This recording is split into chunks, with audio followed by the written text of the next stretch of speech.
When I DJ, it feels like electric. It's almost like I have my fingers on a ball of energy, and the energy is like an exchange between the audience and each other and myself. It feels pretty amazing. Nice. Things are good, you know. It's a Tuesday night in Bushwick, Oh yeah. as the invitation said. Yeah, so we're gonna be doing some celebrating. Rock. It's insane to have a law that stops you from dancing. You know, that seems like that should be a human right. Like you should be able to dance wherever you want to dance. The Cabaret Law was introduced back in the late 20s during Prohibition to go after establishments that were actually selling alcohol at a time where alcohol was illegal. After Prohibition, administrations at the time were using it during the 30s and 40s during the Harlem Jazz Renaissance to go after jazz clubs that were heavily patroned by people of color because one, they didn't want any intermingling. There were a lot of white folks who were going to the jazz clubs. And two, they just see those venues as nuisance venues. If you were a musician, you had to carry a cabaret card. It was the black musicians that would lose their cabaret card for committing misdemeanor crimes, probably using drugs or getting involved in fights. That was used as a way to keep them out of the scene.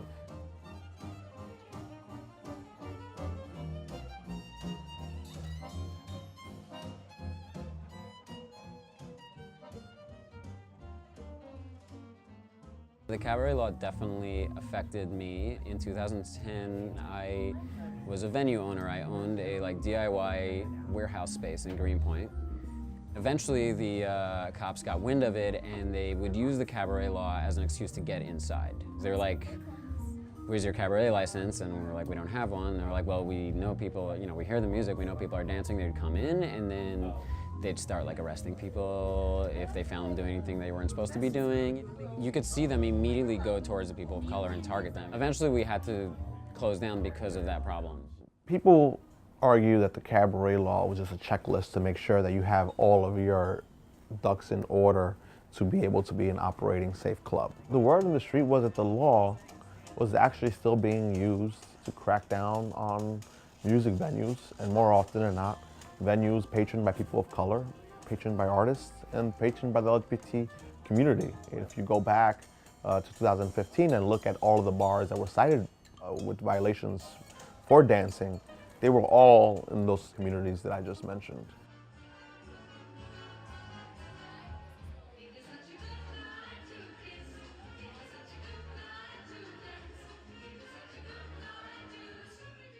On October 31st, we finally were able to get the bill to the City Chamber's floor.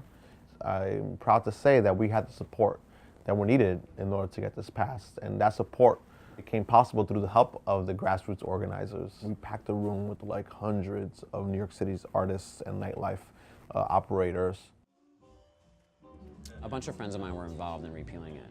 I attended 2 court hearings, so I was definitely involved in whatever way I could be. And these are the same people that I remember being in my 20s hanging out with, or the same kind of community.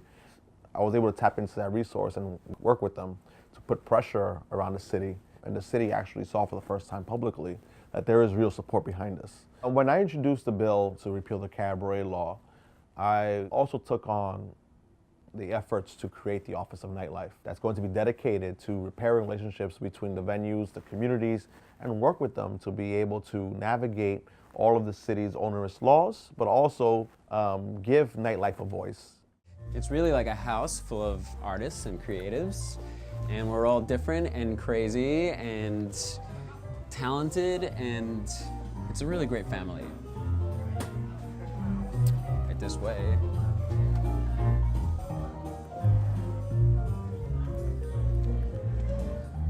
New York City's nightlife is a vital part of our city's identity. It's a space where no matter who you are or where you're from, you're able to go out and really fully express yourself. And it's a space where you get to disconnect from the social constructs that are in place and be who you are without feeling that there's someone watching over your head. The repeal of the Cabaret Law is a signal to all New Yorkers that when they go out and they listen to their favorite song on the jukebox or the DJ's playing your favorite song, you shouldn't be afraid of getting up and dancing.